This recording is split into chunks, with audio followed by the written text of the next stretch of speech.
Moscú, Rusia, 1935. Nace un plan para transformar esta ciudad en la más impresionante que exista en el planeta. La idea parte de José Stalin, dictador, asesino, visionario despiadado, que someterá toda una nación a su voluntad. Logró transformar una sociedad agrícola en una superpotencia mundial en solo unos cuantos años.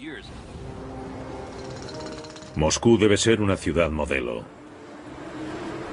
7 décadas después, solo quedan restos del mundo que Stalin intentó construir. Nuestros investigadores los buscarán y hallarán pruebas del tremendo precio que el pueblo pagó para cumplir el sueño de Stalin.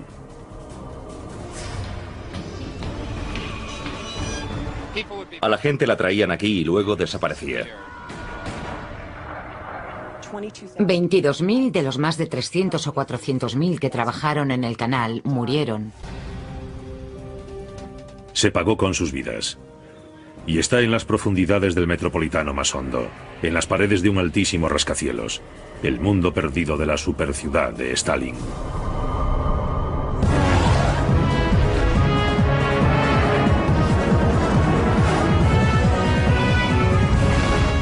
Mundos perdidos, la superciudad de Stalin.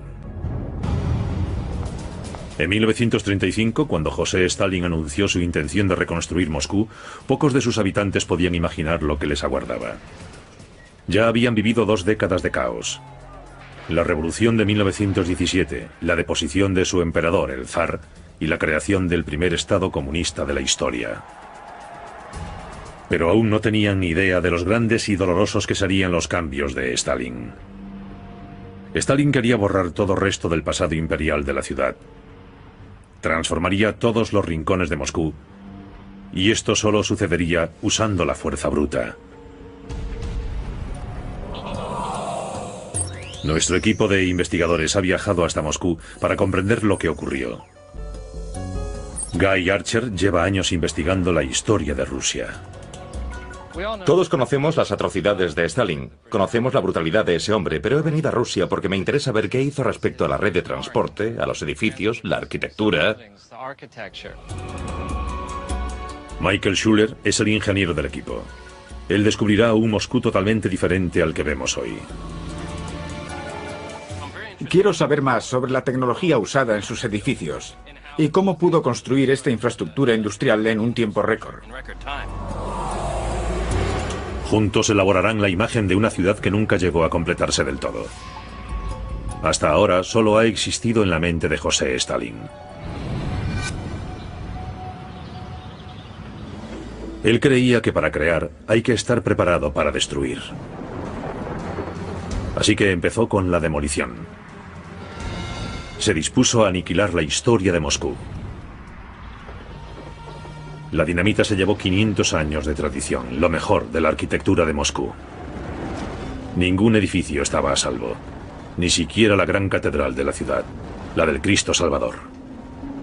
Fue toda una declaración de intenciones, y un nuevo monumento se erigiría de los escombros, el Palacio de los Soviets. Un templo seglar construido a una escala sin precedentes. Sería un símbolo impresionante de la supremacía comunista. Sabemos ahora que en los últimos años de la época de Stalin se vería como algo bochornoso, algo que también debería borrarse de la historia. Lo irónico es que derribó la catedral. El palacio no llegó a construirse y la catedral se reconstruyó en la década de 1990. Así que la demolición no tuvo sentido. Mientras Stalin vivió, su ambición no tuvo límites, y el Palacio de los Soviets era su objetivo principal. Anunció un concurso mundial para hallar el mejor diseño. Se recibieron 270 propuestas. Se tardó 2 años y medio en elegir al ganador. Hace 70 años, cada uno de esos dibujos ofrecía una imagen de un futuro grandioso. En el Museo de Arquitectura de Moscú, Guy Archer revisa los planos. Se organizó un enorme concurso para el Palacio de los Soviets. Fue internacional, se recibieron 160 propuestas a lo largo de 3 años, y muchas de ellas eran fantásticas. Eran proyectos grandiosos y muy futuristas, muy innovadores. Muchos de los diseños remitidos tenían un cierto aire irreal. De todos esos diseños, tal vez el más extraordinario era el de un joven arquitecto llamado Boris Yofan. Presentaba un edificio en 3 niveles. Una escalera ascendente llevaba hasta un pórtico elaborado. En la cima habría una estatua gigante de un obrero. Este fue el diseño elegido por Stalin, aunque para su gusto no era lo bastante grandioso. Quería que fuese más alto, más elaborado, con más profusión de símbolos comunistas en todas las superficies. Y la estatua del obrero se convertiría en la estatua de Lenin. El trabajo de Yofan apenas había empezado. Él y su equipo crearon dibujos de palacios. Estos son los originales. El edificio no paraba de crecer en altura, todo ganó en tamaño, buscaban la perfección y se añadían detalles sin fin. Aunque el palacio no existe, la estación de metro hecha para darle servicio, sí. Ahí abajo, Guy Archer puede hacerse una idea de lo que se sentiría al entrar en el palacio de los soviets.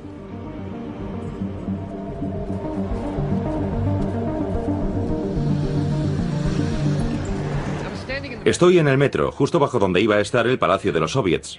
Y viendo esta estación de metro podemos hacernos una idea de lo bonito y decorado que habría estado el edificio. La iluminación, el mármol y la piedra blanca denotan la calidad del trabajo que Stalin exigía. Mike descubre por el arquitecto local Matt Joston que al construir un palacio de esta envergadura, Stalin mostraría al mundo entero el poder de Rusia. La iglesia primitiva, como puede verse, era muy grande. Sí, es verdad. El palacio de los soviets tendría hasta la cima de la estatua de Lenin una altura de 416 metros. Es increíble. Mayor que la iglesia. Tengo un dibujo que puede darte una idea del tamaño. Este es el perfil del rascacielos con la estatua de Lenin. Con la estatua de Lenin en la cima. Sí, se ve el tamaño de la catedral actual, que cabría fácilmente dentro. Impresionante. La Estatua de la Libertad sería así de alta. Sí. El edificio más alto del mundo por entonces. Sí, así es. La construcción empezó en 1935. Se excavaron cimientos en el lugar de la catedral que los hombres de Stalin habían demolido. Luego se hizo una base con un círculo de vigas de hierro. Pero entonces, con el estallido de la Segunda Guerra Mundial, se llevaron el acero y se empleó para hacer obstáculos antitanque. Mike Schuller y Matt Joston creen que aunque la construcción siguiese adelante, el proyecto habría estado condenado al fracaso. El complejo habría llegado hasta el río, y allí el nivel del agua es muy alto. Así que habrían tenido muchos problemas de filtración de agua en los cimientos, que eran muy profundos. También habría riesgo de que todo el complejo pudiese deslizarse hacia el río. El lecho del río no es nada firme. Claro, hay mucha arena en el suelo, así que es muy inestable. Ya entiendo. Quizá fue una de las razones de que no se construyese. Sí, fue uno de los motivos. La construcción del Palacio de los Soviets habría sido tan poco factible como hacer una casa sobre arena.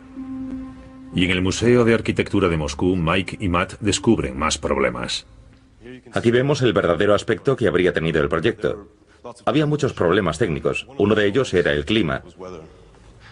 La capa de nubes durante unos 200 días al año llegaría por aquí. Así que al mirar hacia arriba le vería solo las piernas y el trasero a la estatua. Una perspectiva no muy respetuosa. No.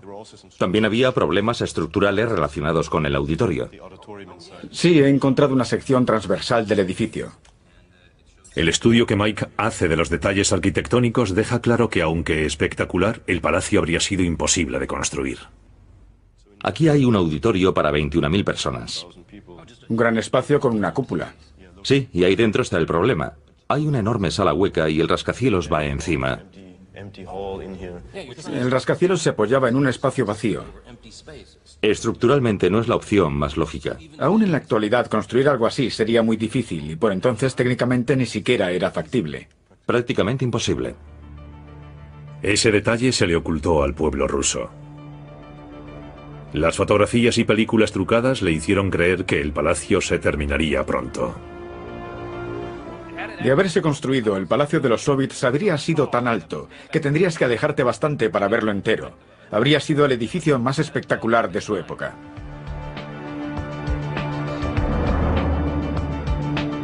Hecho de mármol y roca volcánica, un enorme auditorio llevaría a un laberinto de museos, vestíbulos, restaurantes y una biblioteca de 500.000 libros. Unos veloces ascensores subirían a casi 5 metros por segundo. Pero todo era un sueño. Stalin imaginó un edificio de una envergadura imposible que jamás se construiría. Su idea de la perfección nunca se haría realidad. Con todo, Stalin era un hombre muy práctico. Establecía metas y hallaba el modo de alcanzarlas. Quería que se construyese su superciudad, fuese cual fuese el coste humano. A continuación, nuestros investigadores se adentran en el corazón del Moscú de Stalin. Descubrirán el terrible secreto de su éxito: los obreros esclavos.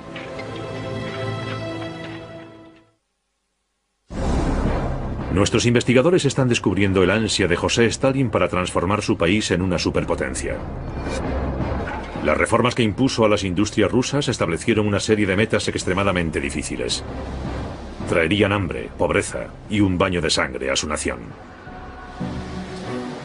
Pero en un aspecto funcionaban. A lo largo de una década, Rusia se convirtió en una potencia con la que contar. Y Moscú en la ciudad de crecimiento más rápido del mundo. Pero al poco tiempo el ritmo del cambio sería difícil de sostener. Las nuevas fábricas y centrales de energía dejaban seca la ciudad. La población de Moscú se duplicó, pero el suministro de agua diario se redujo. Para evitar una sequía catastrófica, Stalin ideó otra solución drástica: un gran canal que proporcionaría a la ciudad agua potable, energía y una vía de transporte para mercancías pesadas. La clave estaba en comunicar el mermado río Moscova con el caudaloso río Volga. Moscú recuperaría su suministro vital. El diseño era típico de Stalin. El canal sería lo más grandioso posible y se construiría en tiempo récord. En 4 años y 8 meses se excavaron 128 kilómetros de canal. Tenía 5,4 metros de profundidad y casi 91 metros de ancho. Stalin era bien consciente de que tal hazaña de ingeniería sería buena propaganda. Guy descubre más datos sobre el canal hablando con la profesora Cynthia Rader. Según creo, se prestó gran atención a las vías y a los canales y a los detalles técnicos, pero también se consideraron los detalles artísticos. El proyecto era muy concreto sobre el diseño de los elementos arquitectónicos a lo largo del canal, de las esclusas a las presas. Todo se especificó con gran detalle, diseñado por los principales arquitectos de la época. Y también se procuró crear la impresión de que el viaje por el canal era casi una experiencia artística. Y desde luego esta estatua de Lenin es muestra de ello. Por supuesto. Es enorme. Desde luego, con sus 35 metros de altura es el mayor monumento a Lenin erigido en Rusia. Había otra estatua de Stalin de 35 metros enfrente, en la otra orilla del canal. La estatua de Lenin sigue aquí, pero en el otro lado, donde estaba la de Stalin, no hay nada. Dígame, ¿qué fue de ella? Sí, durante los periodos de desestalinización que hubo a finales de la década de los 50, todas las estatuas de Stalin, las placas conmemorativas, todo se retiró. Y una noche una cuadrilla vino y se llevó la estatua de Stalin, lo cual les dio bastante trabajo porque era una estatua enorme y robusta. Claro. La estatua de Stalin fue retirada y destruida, pero eso no es nada comparado con las personas que él destruyó para cumplir su sueño. Stalin construyó el canal mediante la brutal explotación de obreros esclavos. Y si alguien se negaba a cooperar, recibía la visita de la policía secreta. ¿Qué tiene que ver esta bonita iglesia con la construcción del canal? Esta iglesia está situada en un monasterio requisado por la policía secreta soviética para usarlo como cuartel general del campo de prisioneros para los obreros esclavos que construyeron el canal. ¿De dónde procedían los obreros? ¿Usaban prisioneros políticos o delincuentes comunes? La verdad es que ambos, dependiendo de la necesidad, detenían a quien necesitaban para completar la tarea. Llegó a haber más de 200.000 prisioneros en el canal, en el campo Dmitriv, Si necesitaban ingenieros, detenían a ingenieros. Y por su parte, la policía secreta cometió el gran sacrilegio de transformar esta preciosa iglesia en cuartel general de un campo de prisioneros. Así es. De todos los proyectos de construcción de Stalin, el que sería más recordado sería una red de penales, los Gulag. En determinado momento albergaron a 2,5 millones de personas, cada una un obrero en potencia. Tratados como esclavos, excavaban con pico y pala, sin máquinas. Moverían 1.960 millones de metros cúbicos de tierra a lo largo de todo el canal. Y vertieron 7 millones de toneladas de hormigón. Sin embargo, tal era la prisa de Stalin que en secreto importó 177 excavadoras mecánicas, haciendo realidad su sueño, publicitado como símbolo del orgullo ruso, con maquinaria extranjera. Esa maquinaria resultó enormemente cara, pero el coste en vidas humanas fue aún mayor. Guy y Cynthia visitan un monumento construido para recordar a los fallecidos. El dato más actualizado que tenemos es que 22.000 personas de las más de 300 o 400.000 que trabajaron en el canal murieron. Y aproximadamente a 5.000 personas las llevaron del campamento a un lugar al sur de Moscú y las mataron. Pero esas cifras no abarcan los muchos miles de personas que murieron en las enfermerías, los hospitales y en el propio canal, debido a enfermedades que tal vez padecían antes de que llegasen. Son unas cifras terribles. Pero Stalin tenía una idea fija, y las condiciones de sus obreros no le importaban nada. Y ese mismo apetito implacable por la destrucción arrasaría la zona rural rusa. Avanzando a través de los pueblos, el canal Moscú-Volga borró muchos de ellos del mapa. Esta torre de la iglesia es lo único que queda de un pueblo antaño lleno de vida, deliberadamente inundado por los ingenieros de Stalin. El pueblo de Kaliasin estaba aquí. 2/3 partes de él quedaron inundadas y los constructores del canal dejaron la torre del campanario con la esperanza de poder usarlo como faro para el tráfico del canal.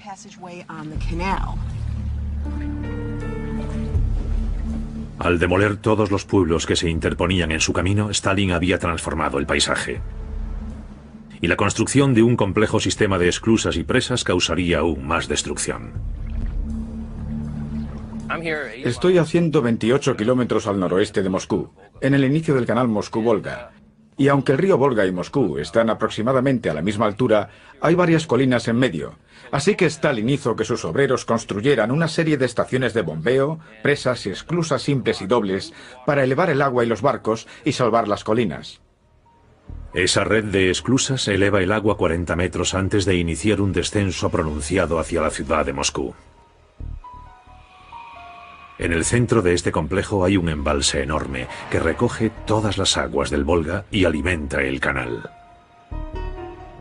La clave para que todo el canal funcione es esto. Estoy en el mar de Moscú, que es un enorme embalse interior.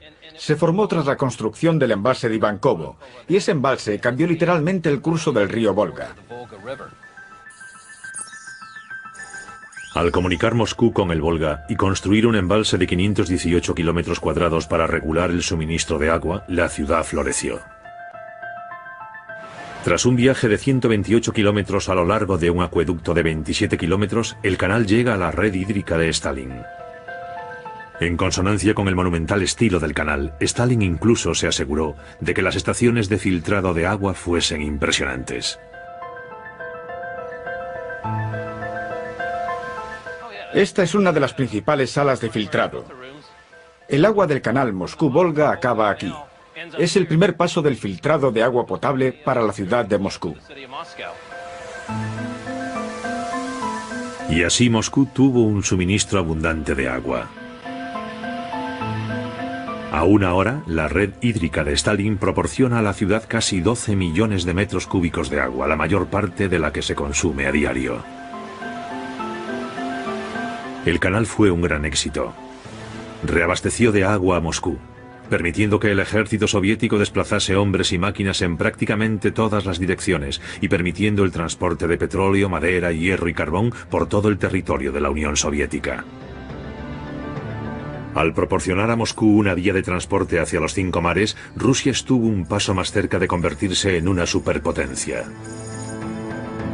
El canal Moscú-Volga se presentó como una de las hazañas de ingeniería más extraordinarias de la época. Pero el número de personas que habían muerto para hacerlo realidad sería ocultado por el gobierno ruso. A continuación, nuestros investigadores entran en el mundo de la élite de Stalin, un lugar de privilegios, lujo y miedo. Y descubren cómo construyó Stalin un estado dentro de otro estado para mantener el control total.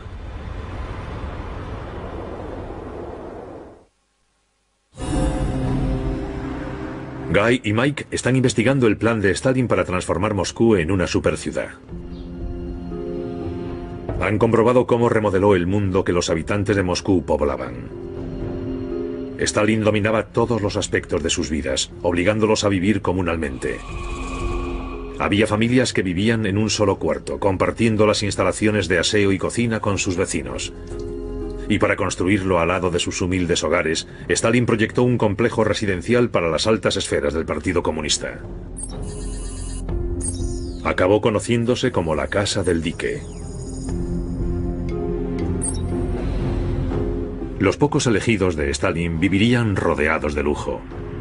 Hoy ese lugar alberga a los nuevos jóvenes ricos de Moscú.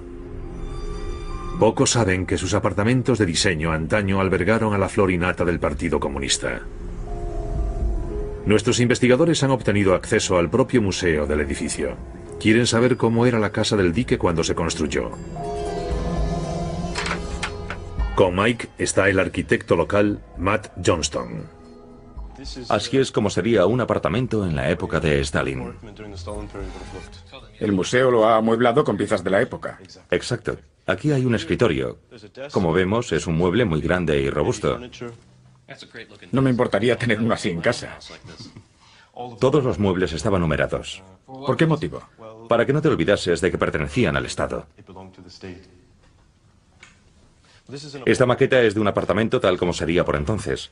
Como vemos, tiene varias habitaciones, dormitorios separados y hasta sala de estar. ¿Qué diferencia habría entre esto y las condiciones de vida de un soviético común? Muchísima. Por entonces había escasez de vivienda y muchas personas, por ejemplo con familias de 4 miembros, vivían en un solo cuarto como este. ¿Un cuarto así era toda su vivienda? Así es. Increíble, o sea que los funcionarios de Stalin vivían en el mejor sitio de la ciudad. Sí, correcto. En el teatro privado del complejo, Guy Archer se reúne con la sobrina de Stalin, Kira Aliluyeva. Ella vivió aquí un tiempo. La gente pasaba hambre y se usaban cupones de racionamiento. Las cosas estaban muy mal. La vida era mejor para aquellos, como mi padre, que estaban en el ejército. Nosotros vivíamos bien y teníamos alimentos proporcionados por el Kremlin, pero no todo el mundo era tan privilegiado. Kira nos cuenta que la Casa del Dique tenía todas las amenidades de un pueblo pequeño. Sus diseñadores se habían inspirado en el centro multiusos Rockefeller de Nueva York. Se proyectó como complejo autosuficiente. Sus residentes nunca tendrían motivos para salir. Estaba muy bien organizado, dividido en una serie de bloques. Había bloques para vivienda, bloques para tiendas, un teatro e incluso un campo de tiro cubierto. Es curioso que hiciesen este complejo tan grande justo a orillas del río Moscova, porque descubrieron que en realidad lo habían ubicado donde antes había un pantano. La calidad del suelo le importaba poco a Stalin. Este edificio no podía erigirse más que aquí, enfrente del Kremlin. No para que los funcionarios se sintiesen parte del gobierno, sino para tenerlos vigilados. De modo que los ingenieros de Stalin tuvieron que afianzar los cimientos del edificio. He buscado este solar en construcción para hacernos una idea más clara del aspecto de los cimientos. Estos pilares de hormigón armado se hacen primero excavando un pozo hondo en el suelo para pasar el terreno malo y encontrar firme estable. Luego se insertan barras de refuerzo en el hoyo que se rellena de hormigón.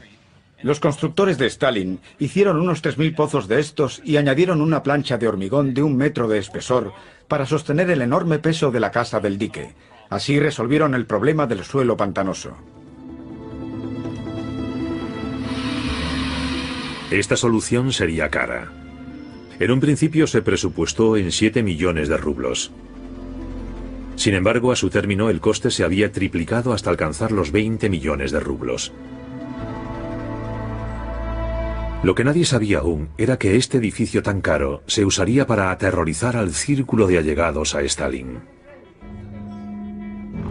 La brutalidad del gobierno de Stalin provocó una merma natural de su popularidad.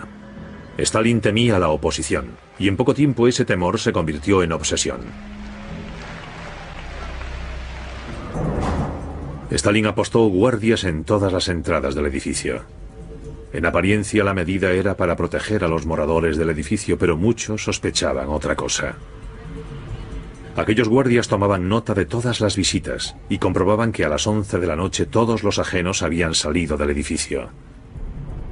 Luego, a medida que Stalin se hizo más confiado y a la vez más paranoico, atacó al propio Partido Comunista.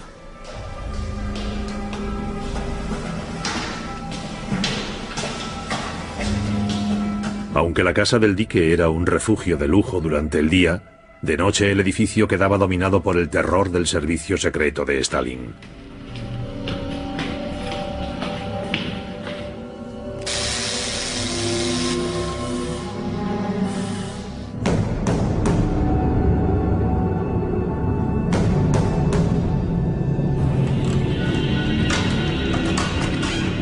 Mike y Matt investigan uno de los apartamentos actuales.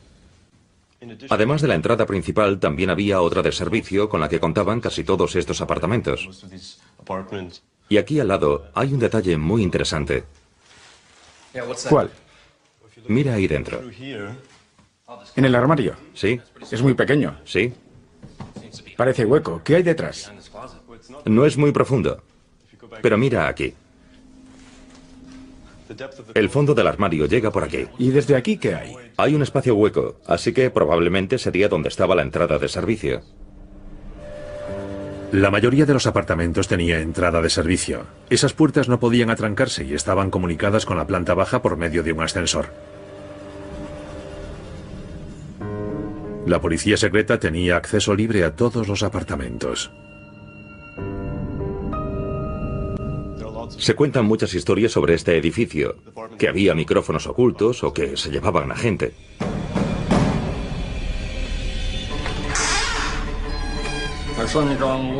Muchos de los purgados eran comunistas leales con años de servicio al partido.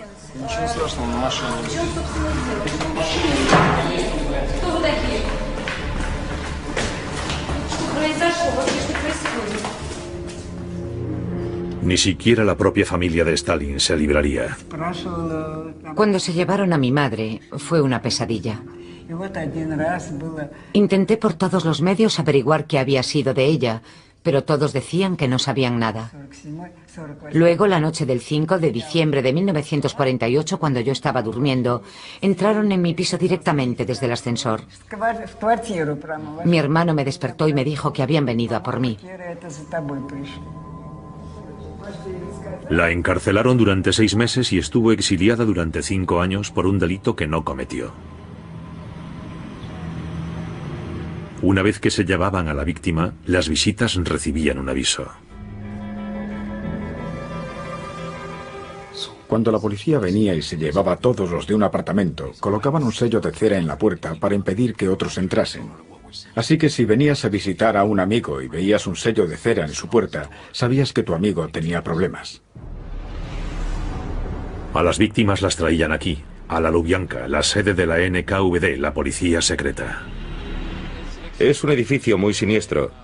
A los detenidos los llevaban allí y luego desaparecían. O los mataban en la Lubyanka o los enviaban a los campos de trabajo repartidos por la Unión Soviética. A menudo desaparecían durante décadas o para siempre, y sus familiares jamás volvían a saber de ellos. Bajo un gobierno tan despiadado, ninguna oposición podía sobrevivir. La época de Stalin quedó marcada por las asiduas purgas y la constante amenaza de un repentino final violento. Estoy en el Museo de la Casa del Dique, ante una lista de 700 nombres. Estas son las personas que detuvieron durante el mandato de Stalin en este edificio. A 350 las ejecutaron. Hay unos 500 apartamentos, así que un tercio de los que vivían aquí por entonces acabaron detenidos. Los apartamentos vacíos pronto serían ocupados por nuevos y ambiciosos reclutas del partido. Todos eran conscientes de lo temporal que podía ser su puesto. Uniendo todo lo que nuestros investigadores han averiguado, podemos entender el modo en que la peculiar Casa del Dique controlaba la vida de sus ocupantes. Gozaban de un lujo fuera del alcance de los ciudadanos normales. Pero vivían con miedo. Guardias en cada puerta, rumores de apartamentos con micrófonos y ascensores de servicio que llevaban a la policía secreta directamente a casa de aquellos que creían gozar de confianza.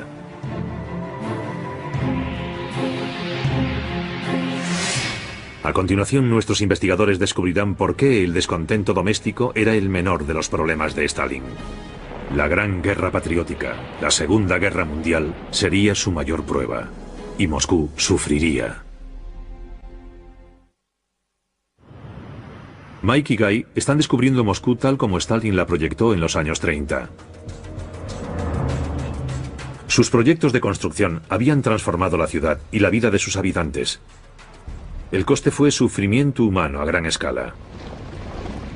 En total, 7 millones de personas fueron detenidas y más de 1 millón ejecutadas. Todo en nombre de la revolución. Pero Stalin aún no había acabado. Planeaba construir un metropolitano espectacular. La estructura más majestuosa que se hubiese visto en su superciudad. Ya que la vida en la superficie de Moscú era difícil en el mejor de los casos, Stalin quería que su metro subterráneo fuese un lugar luminoso y alegre.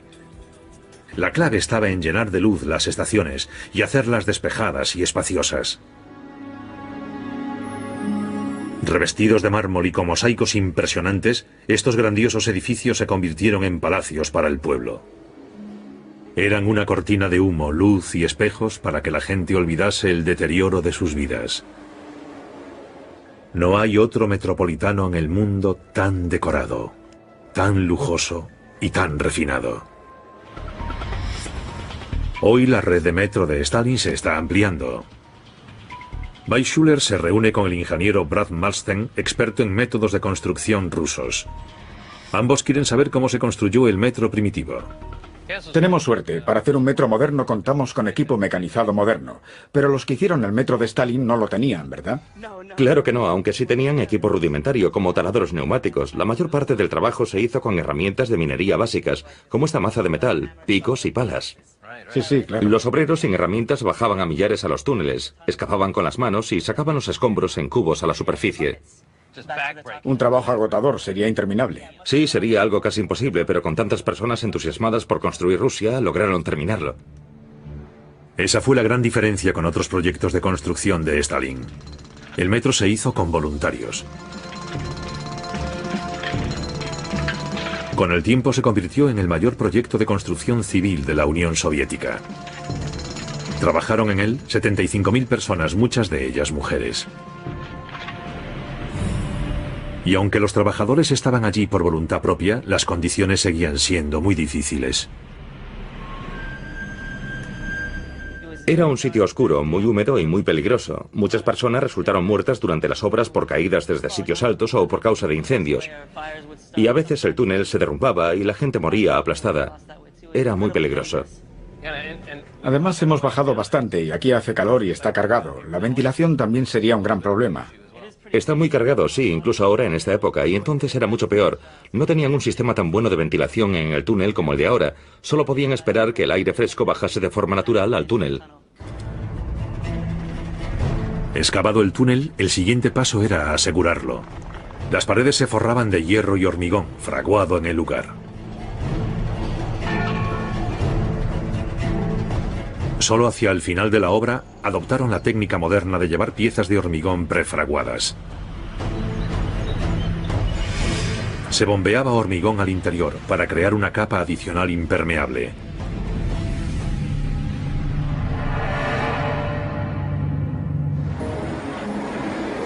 El metro ya terminado era moderno y muy decorado, pero además de transportar pasajeros con comodidad, tenía otro fin muy práctico.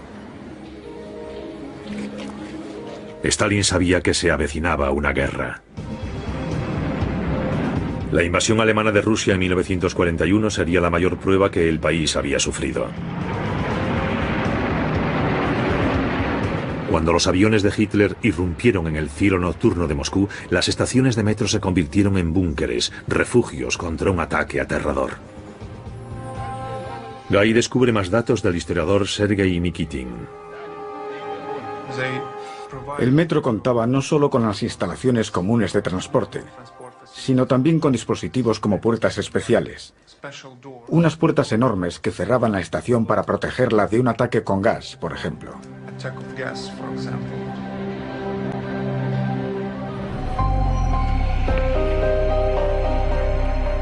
Pero la historia del metro de Stalin no termina aquí. El verdadero secreto está bajo el metro que vemos hoy. Mike ha hallado indicios de otro complejo más profundo. Al parecer había una segunda red de metro, la Metro 2, que Stalin hizo construir por motivos de seguridad, con un túnel secreto desde el Kremlin hasta una de sus dachas a las afueras de Moscú.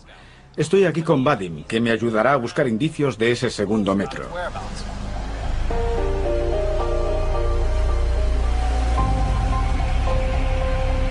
El terreno sobre el que se asienta Moscú está plagado de túneles. Cuando Mike los explora, comprende que quizás esté a pocos metros del complejo oculto del Metro 2. Durante la época de Stalin solo había una línea, que se amplió bastante durante la Guerra Fría. Había multitud de entradas secretas, pasadizos subterráneos y búnkeres secretos para la evacuación del personal clave si había alguna emergencia o algún tipo de ataque. Y considerando su complejidad, sería uno de los metros más profundos que se hayan construido jamás. Los detalles concretos del Metro 2, su ubicación, el método de su construcción, aún son un secreto de Estado. Pero uniendo los datos que conocemos, podemos crear una imagen de la envergadura completa de la red de metro de Stalin. De los túneles ocultos se cree que uno lleva al búnker privado de Stalin, otro lleva al aeropuerto de la ciudad y un tercero a su casa de campo.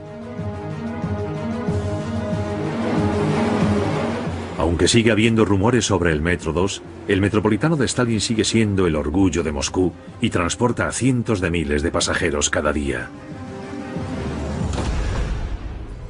A continuación, nuestros investigadores descubrirán que, aun cuando el final de su régimen se acercaba, Stalin estaba empeñado en dejar una huella imborrable en el perfil urbano de la ciudad.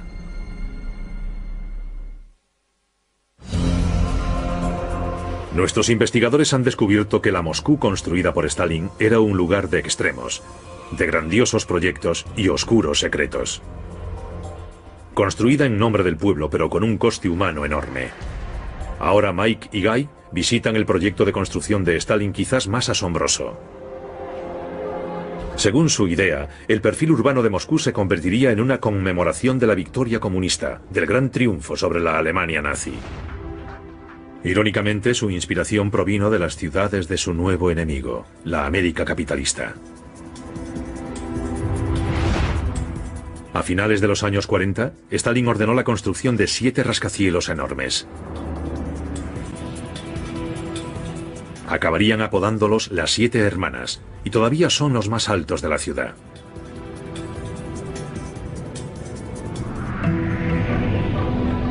Su diseño reproduciría el del proyecto más querido de Stalin, el Palacio de los Soviets. En estos dibujos puede verse que las 7 hermanas recogían muchas ideas del Palacio de los Soviets. Se ve el estilo gótico, el estilo escalonado, los niveles y también el enorme tamaño y magnitud de estos edificios que enfatiza la pequeñez del individuo en comparación con el Estado. Igual que todos los edificios de Stalin, serían tan funcionales como propagandísticos. Con 239 metros y coronado con una aguja de 57 metros y 6 toneladas, el de la Universidad Estatal de Moscú es el más alto de los rascacielos. Rodeado de espacio, con alas laterales gigantescas y construido en forma de T, este edificio ocupa casi 3 kilómetros cuadrados. Y el interior no está menos decorado, ni es menos impresionante. Y esta era una opulencia que Stalin deseaba repetir 7 veces más. Cuenta con un enorme auditorio, vestíbulos profusamente decorados, pasillos flanqueados por paredes con espejos y salas adornadas con esculturas comunistas. Cada detalle muestra la obsesión del dictador por lo grandioso. La Universidad Estatal de Moscú sería tan famosa para los rusos como el Empire State lo es para los estadounidenses. Al estudiar la construcción de un rascacielos de hoy día, Mike espera averiguar exactamente cómo se construyeron las 7 hermanas. Con él está el ingeniero proyectista jefe Brad Malstein. ¿Hay algo en común entre las 7 hermanas y este rascacielos moderno? Pues sí, la técnica usada para levantar el armazón de acero de las 7 hermanas y el de este edificio es muy similar. La fachada de ladrillos y bloques empleada tiene la intención de que los edificios parezcan muy sólidos, pero en esencia cuentan con el mismo esqueleto de acero que este edificio. Allí está uno de las 7 hermanas. En estos grandiosos edificios de piedra en realidad se emplearon técnicas usadas en los Estados Unidos para construir con acero. La innovación clave del armazón de acero permitiría a Stalin construir edificios mayores, más robustos y más impresionantes. Pero hacer estos edificios no resultaría una tarea sencilla. Bajo la ciudad de Moscú discurren muchos ríos subterráneos que producen suelos blandos. Idóneo para hacer un metro subterráneo, pero muy problemático para erigir un rascacielos. Pero durante toda su carrera, Stalin nunca había aceptado un no por respuesta, y a sus ingenieros no les quedó otra que buscar una solución. Emplearon un método que fue revolucionario. Se llama criotecnología, y resolvió el problema de construir en suelos húmedos. Una solución de cloruro de calcio se introducía mediante pozos perforados ex profeso. Esto extraía el calor del suelo y el hielo formaba una pared gruesa que impedía que el agua llegase a los cimientos. Uno de los 7 edificios donde se empleó esta técnica es el Krasny Vorota. Igor Kaspe lleva años estudiando los detalles de construcción del Krasny Vorota. Este es el Krasny Vorota, y había que colocarlo sobre esta plataforma. El rascacielos debía construirse sobre una estación de metro y debía incluir una nueva entrada para ella. El gran problema era que congelar esa parte de terreno para completar la estación de metro expandiría el suelo y entonces elevaría los cimientos del rascacielos por un lado. Cuando la obra estuviese terminada y el suelo se descongelase, los cimientos del rascacielos se hundirían. En su lugar, lo que hicieron fue construirlo con 7 centímetros de inclinación, para que cuando el terreno se descongelase, a medida que se descongelase, se enderezase y quedase vertical. Mientras las estructuras de acero ascendían hacia los cielos, la salud del dictador se deterioraba. Pero aquí, en estos edificios, se ve la huella de Stalin. Monumentales fachadas que ocultan técnicas pioneras. Las 7 hermanas se convertirían en testimonio del proyecto arquitectónico único de Stalin para Moscú, pero también en emblema eterno de las terribles decisiones adoptadas para construir su nuevo mundo. Usando datos de los planos arquitectónicos y los recogidos por nuestros investigadores, ya podemos reproducir el mundo perdido del Moscú de Stalin. Un canal que comunicaba Rusia con el mundo. Una red de metro muy eficiente y decorada. Rascacielos que parecían catedrales y bloques de apartamentos construidos como ciudades en miniatura. En poco tiempo Stalin consiguió lograr más de lo que muchos países podían soñar. Había llevado la modernización a Rusia, pero sus métodos habían sido brutales. Otras personas han intentado transformar la ciudad y borrar las huellas de Stalin, pero la gran ambición del plan de Stalin nunca sería igualada.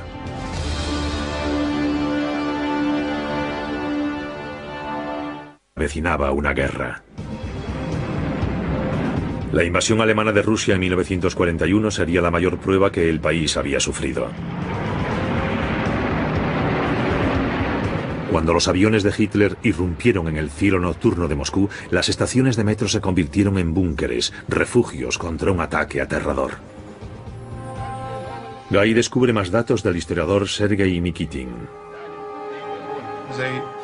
El metro contaba no solo con las instalaciones comunes de transporte, sino también con dispositivos como puertas especiales. Unas puertas enormes que cerraban la estación para protegerla de un ataque con gas, por ejemplo.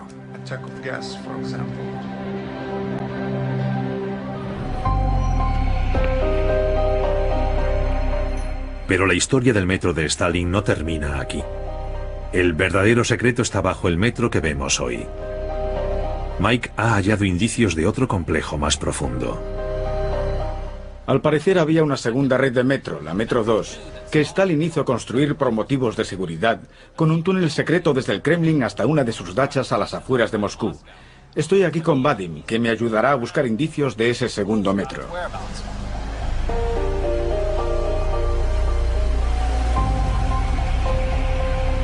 El terreno sobre el que se asienta Moscú está plagado de túneles. Cuando Mike los explora, comprende que quizás esté a pocos metros del complejo oculto del Metro 2.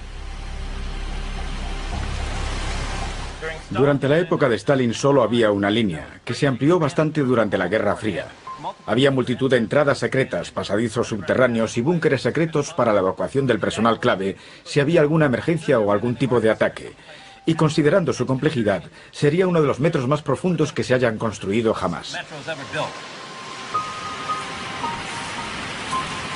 Los detalles concretos del Metro 2, su ubicación, el método de su construcción, aún son un secreto de Estado. Pero uniendo los datos que conocemos, podemos crear una imagen de la envergadura completa de la red de metro de Stalin. De los túneles ocultos se cree que uno lleva al búnker privado de Stalin, otro lleva al aeropuerto de la ciudad y un tercero a su casa de campo. Aunque sigue habiendo rumores sobre el Metro 2, el Metropolitano de Stalin sigue siendo el orgullo de Moscú y transporta a cientos de miles de pasajeros cada día. A continuación, nuestros investigadores descubrirán que, aun cuando el final de su régimen se acercaba, Stalin estaba empeñado en dejar una huella imborrable en el perfil urbano de la ciudad.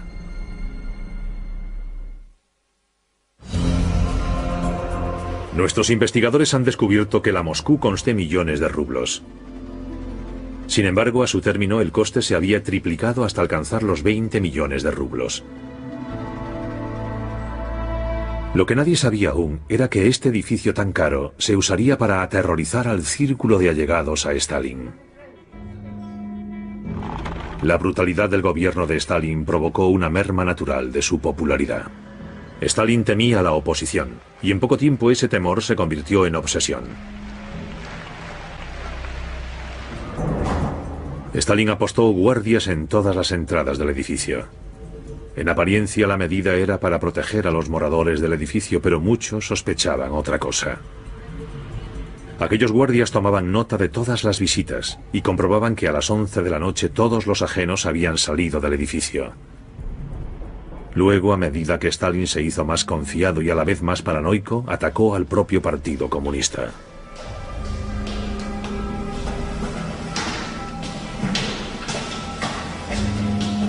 Aunque la casa del dique era un refugio de lujo durante el día, de noche el edificio quedaba dominado por el terror del servicio secreto de Stalin.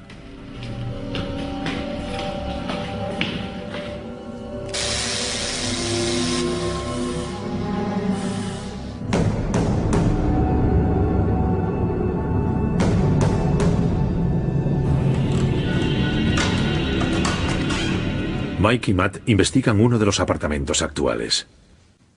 Además de la entrada principal, también había otra de servicio con la que contaban casi todos estos apartamentos. Y aquí al lado hay un detalle muy interesante. ¿Cuál? Mira ahí dentro. En el armario. ¿Sí? Es muy pequeño. ¿Sí? Parece hueco. ¿Qué hay detrás? No es muy profundo. Pero mira aquí.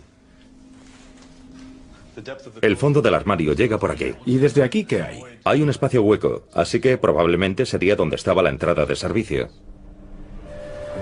La mayoría de los apartamentos tenía entrada de servicio. Esas puertas no podían atrancarse y estaban comunicadas con la planta baja por medio de un ascensor.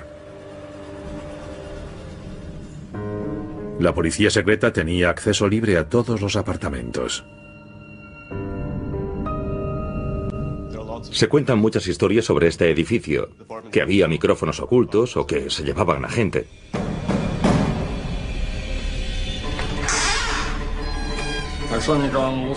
Muchos de los purgados eran comunistas leales con años de servicio al partido.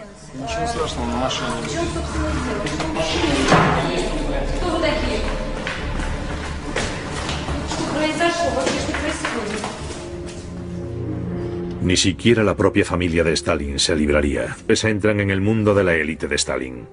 Un lugar de privilegios, lujo y miedo. Y descubren cómo construyó Stalin un estado dentro de otro estado para mantener el control total.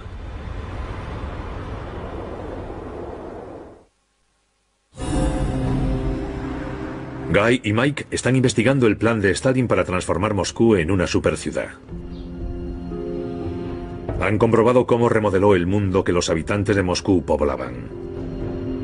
Stalin dominaba todos los aspectos de sus vidas, obligándolos a vivir comunalmente. Había familias que vivían en un solo cuarto, compartiendo las instalaciones de aseo y cocina con sus vecinos. Y para construirlo al lado de sus humildes hogares, Stalin proyectó un complejo residencial para las altas esferas del Partido Comunista. Acabó conociéndose como la Casa del Dique. Los pocos elegidos de Stalin vivirían rodeados de lujo. Hoy ese lugar alberga a los nuevos jóvenes ricos de Moscú. Pocos saben que sus apartamentos de diseño antaño albergaron a la flor y nata del Partido Comunista.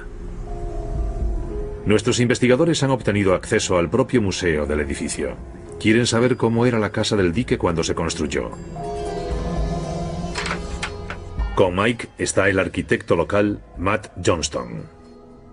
Así es como sería un apartamento en la época de Stalin. El museo lo ha amueblado con piezas de la época. Exacto. Aquí hay un escritorio. Como vemos, es un mueble muy grande y robusto. No me importaría tener uno así en casa. Todos los muebles estaban numerados. ¿Por qué motivo? Para que no te olvidases de que pertenecían al Estado. Esta maqueta es de un apartamento tal como sería por entonces. Como vemos, tiene varias habitaciones, dormitorios separados y hasta sala de estar. ¿Qué diferencia habría entre esto y las condiciones de vida de un soviético común? Muchísima. Por entonces había escasez de vivienda y muchas personas, por ejemplo con familias de 4 miembros, vivían en un solo cuarto como este. ¿Un cuarto así era toda su vivienda? Así es. Increíble. O sea que los funcionarios de Stalin vivían en el mejor sitio de la ciudad. Sí, correcto. En el teatro privado del complejo, Guy Archer se reúne con la sobrina de Stalin, Kira Aliluyeva. Ella vivió aquí un tiempo. La gente pasaba hambre y se usaban cupones de racionamiento. Las cosas estaban muy mal. La vida era mejor para aquellos, como mi padre, que estaban en el ejército. Nosotros vivíamos bien y teníamos alimentos proporcionados por el Kremlin, pero no todo el mundo era tan privilegiado. Kira nos cuenta que Guy y Mike están investigando el plan de Stalin para transformar Moscú en una superciudad. Han comprobado cómo remodeló el mundo que los habitantes de Moscú poblaban. Stalin dominaba todos los aspectos de sus vidas, obligándolos a vivir comunalmente. Había familias que vivían en un solo cuarto, compartiendo las instalaciones de aseo y cocina con sus vecinos. Y para construirlo al lado de sus humildes hogares, Stalin proyectó un complejo residencial para las altas esferas del Partido Comunista. Acabó conociéndose como la Casa del Dique. Los pocos elegidos de Stalin vivirían rodeados de lujo. Hoy ese lugar alberga a los nuevos jóvenes ricos de Moscú. Pocos saben que sus apartamentos de diseño antaño albergaron a la flor y nata del Partido Comunista. Nuestros investigadores han obtenido acceso al propio museo del edificio. Quieren saber cómo era la Casa del Dique cuando se construyó. Con Mike está el arquitecto local Matt Johnston. Así es como sería un apartamento en la época de Stalin. El museo lo ha amueblado con piezas de la época. Exacto. Aquí hay un escritorio. Como vemos, es un mueble muy grande y robusto. No me importaría tener uno así en casa. Todos los muebles estaban numerados. ¿Por qué motivo? Para que no te olvidases de que pertenecían al Estado. Esta maqueta es de un apartamento tal como sería por entonces.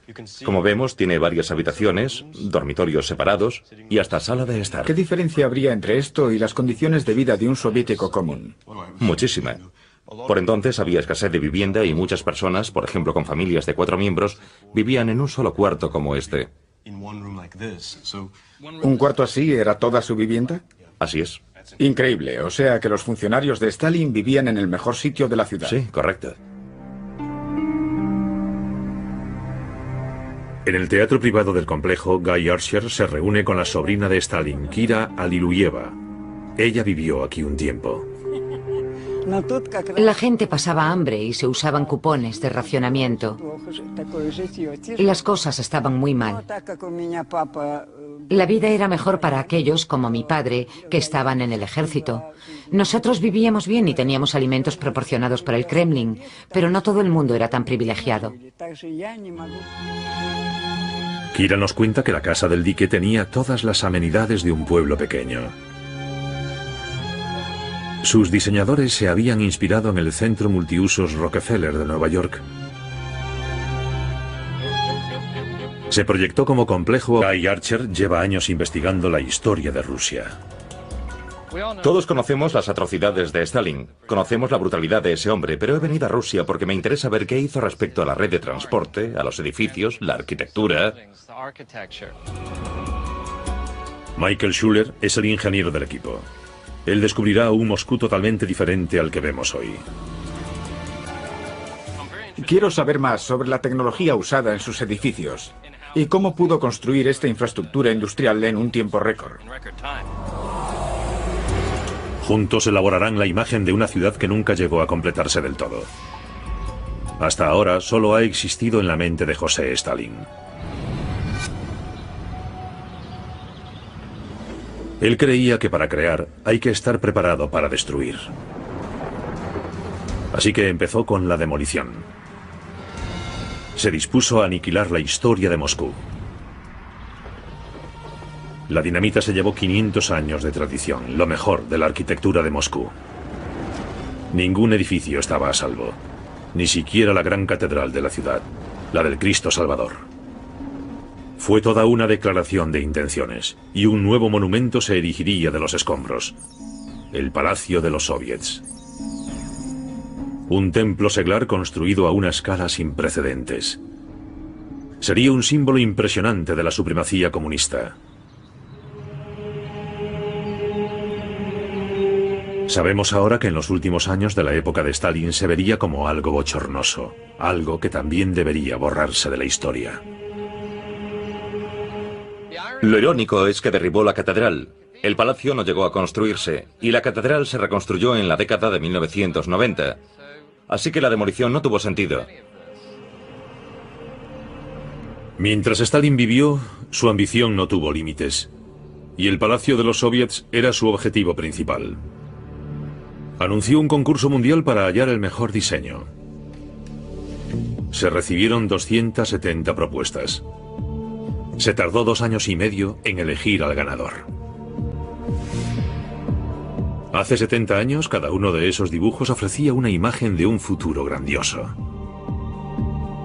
En el Museo de Arquitectura de Moscú, Guy Archer revisa los planos. Se organizó un enorme concurso para el Palacio de los Soviets. Fue internacional, se recibieron 160 propuestas a lo largo de 3 años, y muchas de ellas eran fantásticas. Eran proyectos grandiosos y muy futuristas, muy innovadores. Muchos de los diseños remitidos tenían un cierto aire irreal. De todos esos diseños, tal vez el más extraordinario era el de un joven arquitecto llamado Voss. Sin embargo, a su término, el coste se había triplicado hasta alcanzar los 20 millones de rublos. Lo que nadie sabía aún era que este edificio tan caro se usaría para aterrorizar al círculo de allegados a Stalin. La brutalidad del gobierno de Stalin provocó una merma natural de su popularidad. Stalin temía a la oposición, y en poco tiempo ese temor se convirtió en obsesión. Stalin apostó guardias en todas las entradas del edificio. En apariencia la medida era para proteger a los moradores del edificio, pero muchos sospechaban otra cosa. Aquellos guardias tomaban nota de todas las visitas y comprobaban que a las 11 de la noche todos los ajenos habían salido del edificio. Luego, a medida que Stalin se hizo más confiado y a la vez más paranoico, atacó al propio Partido Comunista.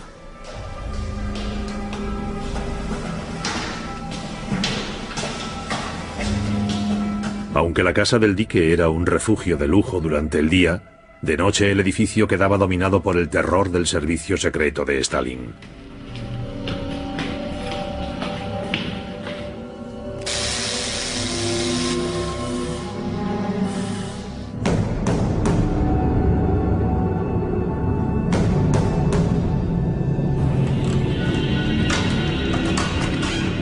Mike y Matt investigan uno de los apartamentos actuales.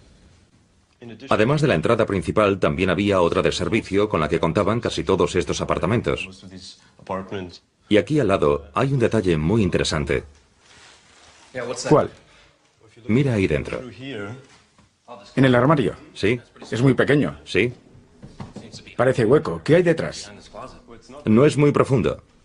Pero mira aquí.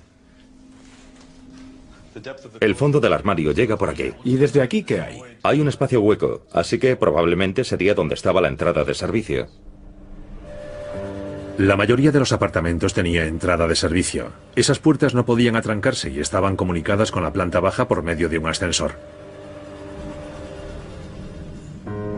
La policía secreta tenía acceso libre a todos los apartamentos. Se cuentan muchas historias sobre este edificio, que había micrófonos ocultos o que se llevaban a gente.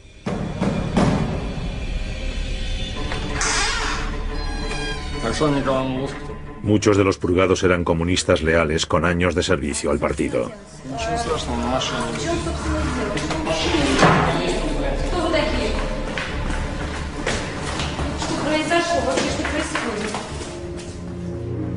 Ni siquiera la propia familia de Stalin se libraría. Están descubriendo el ansia de José Stalin para transformar su país en una superpotencia. Las reformas que impuso a las industrias rusas establecieron una serie de metas extremadamente difíciles. Traerían hambre, pobreza y un baño de sangre a su nación. Pero en un aspecto funcionaban. A lo largo de una década, Rusia se convirtió en una potencia con la que contar. Y Moscú en la ciudad de crecimiento más rápido del mundo. Pero al poco tiempo el ritmo del cambio sería difícil de sostener. Las nuevas fábricas y centrales de energía dejaban seca la ciudad. La población de Moscú se duplicó, pero el suministro de agua diario se redujo. Para evitar una sequía catastrófica, Stalin ideó otra solución drástica. Un gran canal que proporcionaría a la ciudad agua potable, energía y una vía de transporte para mercancías pesadas. La clave estaba en comunicar el mermado río Moscova con el caudaloso río Volga. Moscú recuperaría su suministro vital. El diseño era típico de Stalin. El canal sería lo más grandioso posible y se construiría en tiempo récord. En 4 años y 8 meses se excavaron 128 kilómetros de canal. Tenía 5,4 metros de profundidad y casi 91 metros de ancho. Stalin era bien consciente de que tal hazaña de ingeniería sería buena propaganda. Guy descubre más datos sobre el canal hablando con la profesora Cynthia Rader. Según creo, se prestó gran atención a las vías y a los canales y a los detalles técnicos, pero también se consideraron los detalles artísticos. El proyecto era muy concreto sobre el diseño de los elementos arquitectónicos a lo largo del canal, de las esclusas a las presas. Todo se especificó con gran detalle, diseñado por los principales arquitectos de la época. Y también se procuró crear la impresión de que el viaje por el canal era casi una experiencia artística. Y desde luego esta estatua de Lenin es muestra de ello. Por supuesto. Es enorme. Desde luego, con sus 35 metros de altura es el mayor monumento a Lenin erigido en Rusia. Había otra estatua de Stalin de 35 metros enfrente, en la otra orilla del canal. La estatua de Lenin sigue aquí, pero en el otro lado, donde estaba la de Stalin, no hay nada. Dígame, ¿qué fue de ella? Sí, durante los periodos de desestalinización que hubo a finales de la década de los 50, todas las estatuas de Stalin, las placas conmemorativas, todo se retiró. Y una noche una cuadrilla vino y se llevó la estatua de Stalin, lo cual les dio bastante trabajo porque era una estatua enorme y robusta. Claro. La estatua de Stalin fue retirada y destruida, pero eso... Y en el Museo de Arquitectura de Moscú, Mike y Matt descubren más problemas. Aquí vemos el verdadero aspecto que habría tenido el proyecto. Había muchos problemas técnicos. Uno de ellos era el clima. La capa de nubes durante unos 200 días al año llegaría por aquí. Así que al mirar hacia arriba le vería solo las piernas y el trasero a la estatua. Una perspectiva no muy respetuosa. No. También había problemas estructurales relacionados con el auditorio. Sí, he encontrado una sección transversal del edificio. El estudio que Mike hace de los detalles arquitectónicos deja claro que, aunque espectacular, el palacio habría sido imposible de construir. Aquí hay un auditorio para 21.000 personas. Un gran espacio con una cúpula. Sí, y ahí dentro está el problema. Hay una enorme sala hueca y el rascacielos va encima. El rascacielos se apoyaba en un espacio vacío. Estructuralmente no es la opción más lógica. Aún en la actualidad, construir algo así sería muy difícil y por entonces técnicamente ni siquiera era factible. Prácticamente imposible. Ese detalle se le ocultó al pueblo ruso. Las fotografías y películas trucadas le hicieron creer que el palacio se terminaría pronto. De haberse construido, el Palacio de los Soviets habría sido tan alto que tendrías que alejarte bastante para verlo entero. Habría sido el edificio más espectacular de su época.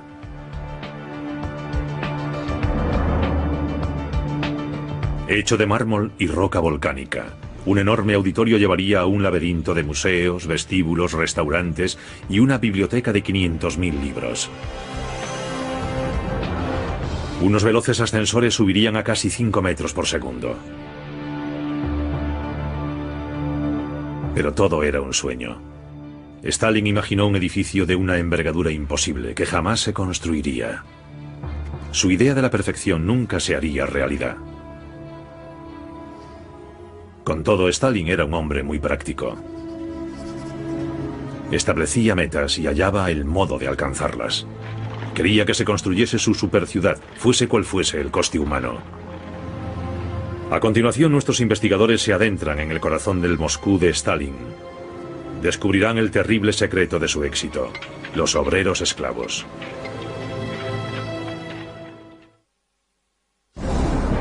Nuestros investigadores están descubriendo el ansia de José Stalin para transformar su país en una superpotencia. Las reformas que impuso a las industrias rusas establecieron una serie de metas extremadamente difíciles. Traerían hambre, pobreza y un baño de sangre a su nación. Pero en un aspecto funcionaban. A lo largo de una década, Rusia se convirtió en una potencia con la que contar. Y para construirlo al lado de sus humildes hogares, Stalin proyectó un complejo residencial para las altas esferas del Partido Comunista. Acabó conociéndose como la Casa del Dique. Los pocos elegidos de Stalin vivirían rodeados de lujo. Hoy ese lugar alberga a los nuevos jóvenes ricos de Moscú. Pocos saben que sus apartamentos de diseño antaño albergaron a la flor y nata del Partido Comunista.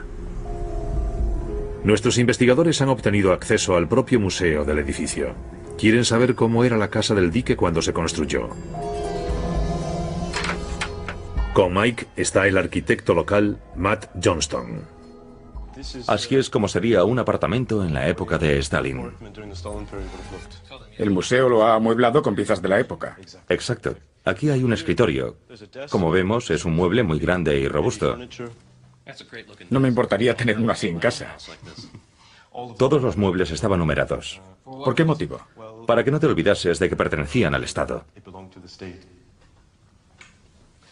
Esta maqueta es de un apartamento tal como sería por entonces. Como vemos, tiene varias habitaciones, dormitorios separados y hasta sala de estar. ¿Qué diferencia habría entre esto y las condiciones de vida de un soviético común? Muchísima. Por entonces había escasez de vivienda y muchas personas, por ejemplo con familias de 4 miembros, vivían en un solo cuarto como este. ¿Un cuarto así era toda su vivienda? Así es. Increíble, o sea que los funcionarios de Stalin vivían en el mejor sitio de la ciudad. Sí, correcto. En el teatro privado del complejo, Guy Archer se reúne con la sobrina de Stalin, Kira Aliluyeva. Ella vivió aquí un tiempo. La gente pasaba hambre y se usaban cupones de racionamiento. Las cosas estaban muy mal. La vida era mejor para aquellos, como mi padre, que estaban en el ejército. Nosotros vivíamos bien y teníamos alimentos proporcionados por el Kremlin, pero no todo el mundo era tan privilegiado. Kira nos cuenta que la casa del dique tenía todas las amenidades de un pueblo pequeño. Sus diseñadores se habían inspirado en el centro multiusos Rockefeller de Nueva York. Se proyectó como complejo autosuficiente. Sus residentes nunca tendrían motivos para salir. Estaba muy bien organizado, dividido en una serie de bloques. Había bloques para vivienda, bloques para tiendas, un teatro e incluso un campo de tiro cubierto. Es curioso que hiciesen este complejo tan grande justo a orillas del río Moscova, porque descubrieron que en realidad lo habían ubicado donde antes había un pantano. La calidad del suelo le importaba poco a Stalin, la red de metro de Stalin. De los túneles ocultos se cree que uno lleva al búnker privado de Stalin, otro lleva al aeropuerto de la ciudad y un tercero a su casa de campo. Aunque sigue habiendo rumores sobre el Metro 2, el Metropolitano de Stalin sigue siendo el orgullo de Moscú y transporta a cientos de miles de pasajeros cada día. A continuación, nuestros investigadores descubrirán que, aun cuando el final de su régimen se acercaba, Stalin estaba empeñado en dejar una huella imborrable en el perfil urbano de la ciudad.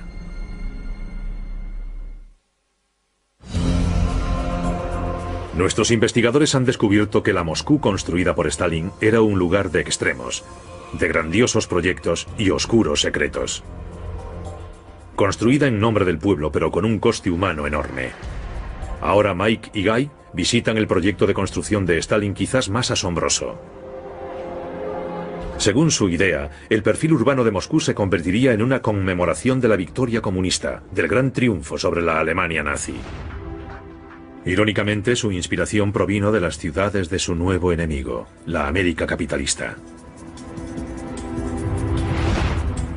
A finales de los años 40, Stalin ordenó la construcción de 7 rascacielos enormes. Acabarían apodándolos las 7 hermanas, y todavía son los más altos de la ciudad.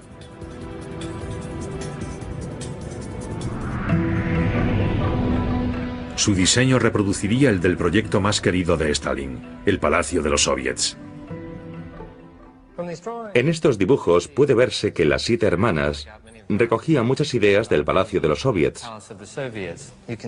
Se ve el estilo gótico, el estilo escalonado, los niveles y también el enorme tamaño y magnitud de estos edificios que enfatiza la pequeñez del individuo en comparación con el Estado. Igual que todos los edificios de Stalin serían tan funcionales como propagandísticos.